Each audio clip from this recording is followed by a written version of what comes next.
Joining us here on the Rich Eisen Show once again is the wide receiver of the Seattle Seahawks entering year 10, Tyler Lockett. How are you, Tyler? Doing pretty good, man. How are you doing? Year 10.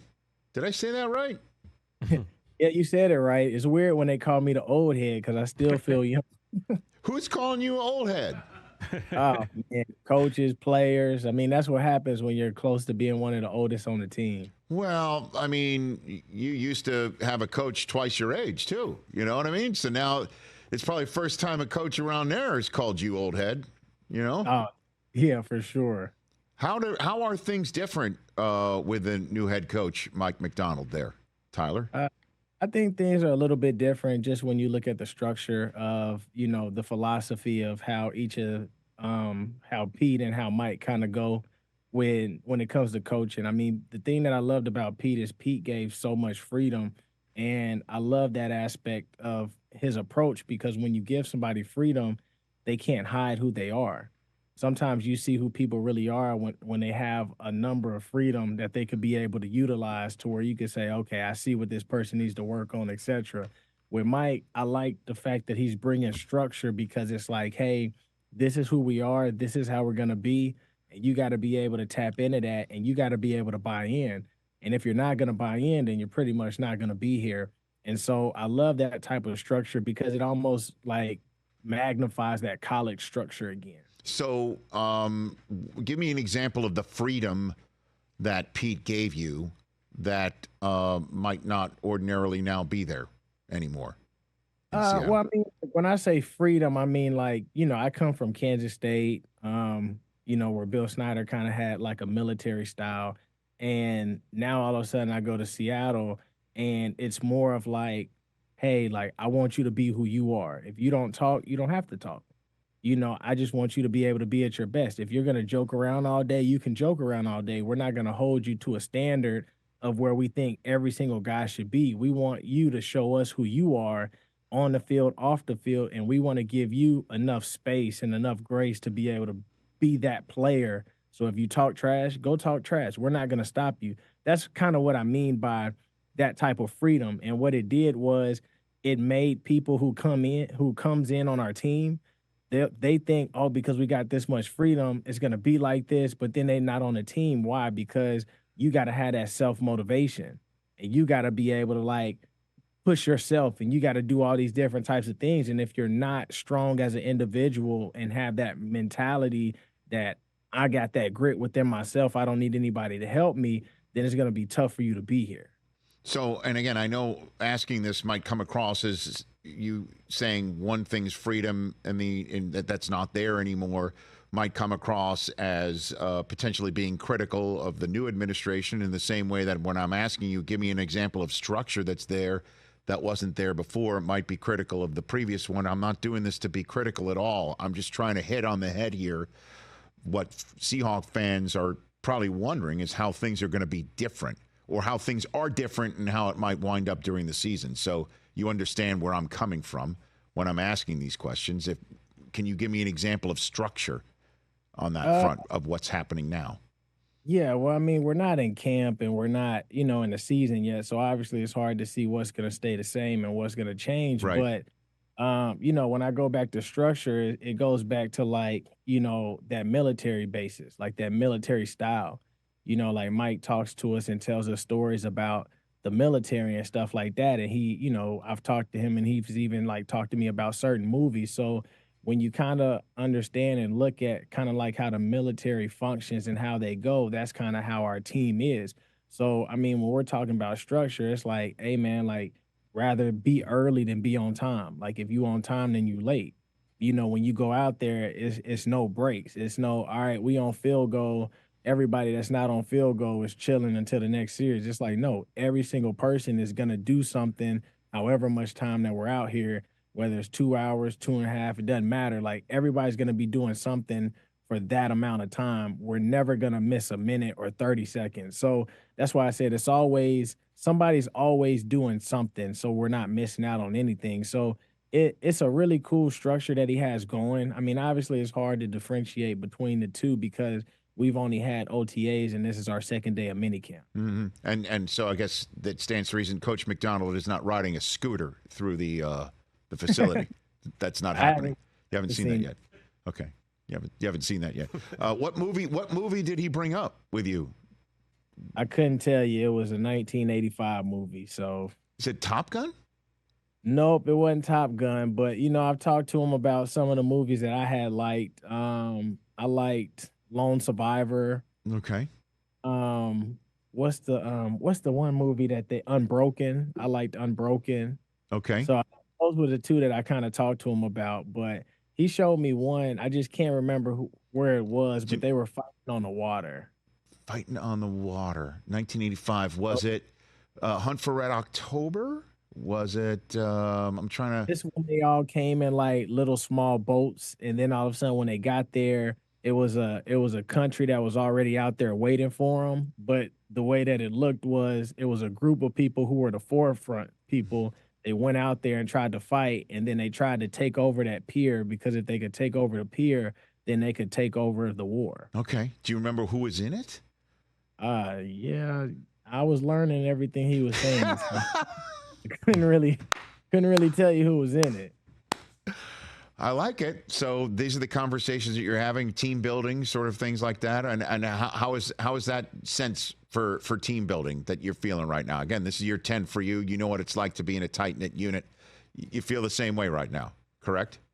Yeah, I think our team building is different. I think obviously, like I said, when you look at both structures, the freedom comes with different types of team building, but also structure does as well. Because when you look at all the things that we're doing in practice and in the meeting room, it's like we're all like going through this stuff together. So when one suffers, we all suffer. When one is playing in a high level, we're all playing at a high level. So it's like because we're going through all this different type of stuff together, other people on the outside can't connect or can't understand what we're going through. So we got each other's backs. And I think the thing about it too is like we're learning how to be able to like be open with each other, like to where we understand what this person is playing for, what the next person beside us is playing for. And because we know that and understand that, it makes it a lot more easier to go out there and play with that person beside you. And then one last for you on the new regime here, and then we can move on a little bit. Tyler Lockett on the Rich Eisen Show from this chair.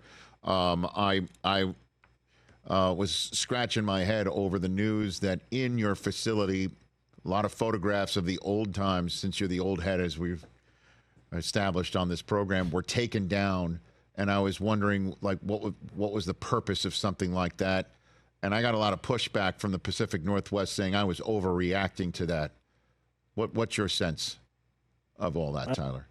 Well, I mean, it's not a lot of the stuff that got taken out. So I mean, you would kind of have to be in the building to see what exactly got taken out and what didn't get taken out. But I mean, we still have a lot of the pictures that have really like telling stories just throughout the history of the Seahawks when, Sherm made the big play.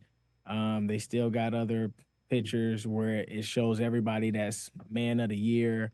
You still got other stuff when you look at people that are in the Ring of Honor. So there's still pictures in there outside of the other things I said that are having like really great telling stories that shows you like Super Bowl moments when they beat the Denver Broncos. I think a lot of people was just talking about more of like, the little paintings that they had that was on the wall, like the little art that was on the wall that we ended up creating. But I mean, at the end of the day, that's what happens when you have a new coach. Like there's going to be some things that are going to be different than everybody else. And you just kind of got to accept that, so you can't, it's like if you're dating a girl and you move on to another girl, you can't expect that girl to do everything that your ex did, so there's going to be things that are different.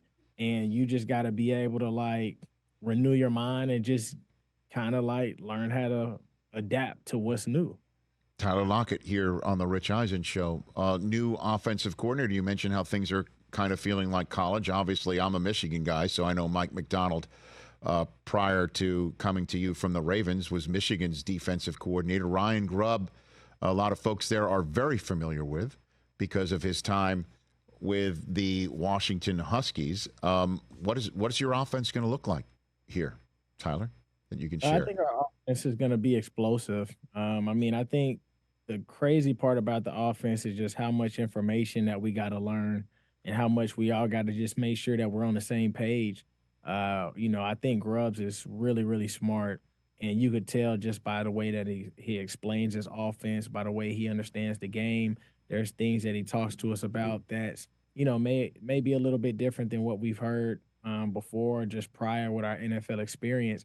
And so just being able to kind of like understand his mindset, understand why he has certain plays and why he does certain things the way that he does it, it gives us the opportunity to use that knowledge as we learn the playbook to allow other people to just stay in different spots. So now it's hard for teams to be able to figure out who's lining up where. Okay, and Gino's mastery of this with you and DK and the rest of this team and Jackson Smith-Njigba, and obviously this running back room that's very young and talented. I mean, what's your expectation level? I mean, I think everybody's expectation is to win a Super Bowl. I think, that's why everybody plays is they want to be that last team standing. I think, for us, man, because everything is so new, it's like we got to take one day at a time and just got to keep building and laying that foundation brick by brick so that we can be able to try to be the best team that we could possibly be. Obviously, you can't win the Super Bowl at the beginning of the season, and you can't win the Super Bowl at the end of the season. You got to be able to win the Super Bowl by winning one game at a time. So I think for us, we just got to be able to focus on being 1-0 each and every game, and that gives us the best shot to win a Super Bowl. So I think that's the biggest thing, man. When you think about that and you think about expectation, is I think we want to be one of the fastest teams on the field. We want to be explosive. We want to be able to hit people and be physical. And I think we're starting to see that in OTAs even now as we speak. A few minutes left here with Tyler Lockett entering year 10 of the Seattle Seahawks. There's so many things I want to ask you, so I'm going to try and boil down just a few with the few minutes that I have left with you. First things first is it's been a minute since you've returned kicks, but you have a vast history of doing that. What's your opinion of the new kickoff rules and how things are going to look and the different styles that you can employ to take advantage of it, Tyler? Yeah, I think for sure it's going to be a lot different. I think everybody's going to try to adjust and get accustomed to everything. But I think now, because everybody doesn't have to run so far back and because of where they're starting at now, you can put whoever you want to back there. Whoever's explosive, whoever is electrifying when they had a ball in their hands, you can literally just put them right there as long as they could catch a kickoff. And literally, they could do a lot of great things. It wouldn't shock me if it's a running back that's back there. What about you? Oh, if they asked me to go back there, I'll go back there. Okay. Year 10 or not. Okay, I got you. There's no eye in Tyler or Lockett. You're about the team. And then last one for you. You always have something going on outside of football. What's going on? Anything going on with you want to mention here, Tyler? I think the biggest thing, man, is, you always want to be able to make sure that you're starting your career after football too, being able to use football to help start your second career. So, of course, I've been doing the real estate stuff. So I got my real estate license in Texas, Washington, and in Oregon. And so, I just been doing real estate with that. I've been doing commercial real estate. I'll help people with multifamilies if they're looking for it too. So it's really been fun, man. This is my second year where my real estate team out here, Live and Serve, is the official realtors of the Seahawks again. It's just those type of opportunities that you have where it's like, man, I never would have thought that I could say that my team was the official realtors of the Seahawks. And so, very thankful for the Seahawks to allow me to be able to do that, to be a part of that, because they do care about what your next plan is when you're done playing. So backyards after catch, that's what you're saying that you're providing? Yard signs after the catch? That's their yak, pretty much? Already doing yard signs now. Very good. Tyler, appreciate the time and your honesty, and you're just you're awesome. I always appreciate you taking the time for me in this show, as always. No problem. Thanks for having me. I look forward to chatting with you again before the beginning of the season, if you'll allow it. That's Tyler Lockett right here on The Rich Eisen Show. Catch The Rich Eisen Show every single day on the Roku channel, 12 to 3 Eastern, for free.